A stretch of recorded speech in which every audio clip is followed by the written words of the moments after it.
Good morning, pizza people. It's time, pizza, back today with another video. And if you can see by the title of today's video, I am talking about how I feel that this year's XXL list will be affecting the current year's rap generation.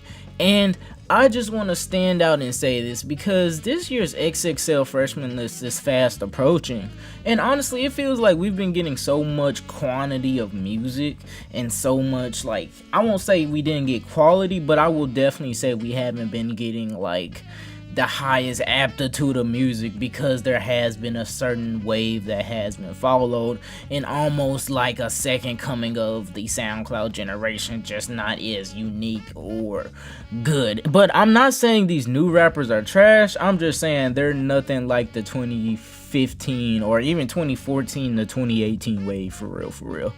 But as I am going to continue, right, I feel as if this year's XXL list will very much so dictate who is meant to be a mainstream rapper and who isn't meant to go to that next level, because as I feel this current rap generation is built around itself so much to the point that they all almost sound the same, it's just almost basically gonna be like the list is gonna be this sort of dictation for who is the leaders or mainstream acts of this like rage sound that this current SoundCloud generation has almost adopted. Like, I'm not saying they're bad, right? But you mean to tell me that if you have never heard of these rappers, right, and I played for you SSG Kobe, Can, Autumn, and Yeet all back to back, that you probably wouldn't think like at least most of them are the exact same rapper? Like, I'm not saying they're bad, but I'm just saying on the first listen to blind ears, it's kind of hard to separate and dictate which rapper is which because they all have thrived on these plug-in B and rage beats, and it's led to them very much so building a cult fan base that just loves that sound. And it's so reminiscent of the Florida, especially of the Florida 2017 SoundCloud wave, of how it had just such a cult fan base. And I guess it's interesting to see like so many years removed, like where those rappers ended up, and I'm so interested to see like where this year's rappers are gonna end up, because I really don't know, and they kind of came out of nowhere as this like child or subgenre of a result of what was going on in the 2017 SoundCloud generation. Like, you see people like Baby Santana and Slump 6S, and they meet Ski Mask the Slump God, and they're freaking out talking about you inspired my whole thing. And I guess it's kind of like a culture shock for me, because I look back like, dang, it feels like I was just like a freshman or 8th grader over here, like seeing, oh my gosh, who's this no mysterious rapper, Ski Master, Slump God, XXX, and Trippy. Like, bro, it just feels weird to see my rappers now being the, how do I say, like OGs, or more so like they're almost getting up there as almost as like relics in the rap generation because they've been around for a minute, bro. Like, Trippy is on a love letter to U5. And to just really get back to like why I think this XXL list is gonna very much so dictate like where these rappers are gonna go, it really heavily relies on the fact that a lot of them sound very similar, and I love their music. I got a whole bunch of their like songs in my likes. I love Get Busy by Yeet, I love Two Teslas by Yeet, I love like SSG Kobe, never asking, like, bro, like that goes hard as hell, bro.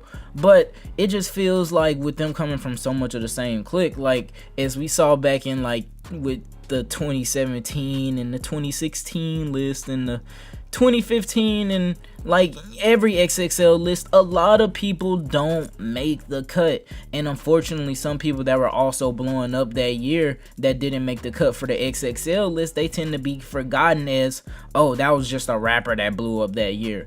And I feel like a lot of rappers that we thought were really gonna be big, they are low-key being carried by the fact that they were in such a historic magazine. And like, for example, Blueface, right? If Blueface was never on the XXL cover of 2019, right, I feel like low-key Blueface would have, well, he has faded off into like more Instagram personality with the whole Bad Girls Club thing he's doing. But because of the fact that he's on the 2019 XXL list, you can't take away the fact from him that, you know, he's an established rapper and that's his first title before anything else. But if it was nothing else, he probably would have been seen as just like, oh, he created a couple meme raps and he was, you know, funny for 1 year and he fell off. And I guess I want to make a stock comparison to somebody who was a meme rapper who had potential to really blow up. I don't know if y'all remember that guy named D-Bangs or whatever. He made that anime, and that rapper, like, a lot of people thought he was gonna blow up and be bigger than what he was, but due to the fact that, like, you know, he wasn't on the XXL list, right? He kind of was forgotten as just somebody who made a couple meme rap songs and that's it for him. Like, I'm not saying his new music sucked or anything, because I have listened to it and it actually kind of slaps, but because of the fact that he doesn't have some solidification as a rapper and he's just kind of like stuck as somebody else who was in that meme rap era, it's just, you know, he's forgotten. And there's a whole bunch of other examples for that I can say. But I will say I really don't know what the future holds, right? Because there are a couple meme rappers that have been able to escape, or SoundCloud rappers from that like whole era that weren't just forgotten about after a couple years, and they were able to make somewhat of a very successful career for themselves. And no, not even just somewhat, a very successful for their career, despite not being chosen for the XXL freshman class. Like someone such as Rich Brian, for example, right? I feel like he was such a genuine, like, artistic person when it came to his career and his craft, and how he went the 88 Rising route of building a fan base and not focusing on the mainstream and clout stuff. He was able to build a solid and loyal fan base for himself that still rocks with him even today. But I feel like I want to go back to the fact that I feel like this XXL list will really solidify a couple of these SoundCloud rappers. I'm not saying like they're gonna fall off if they don't make it, right?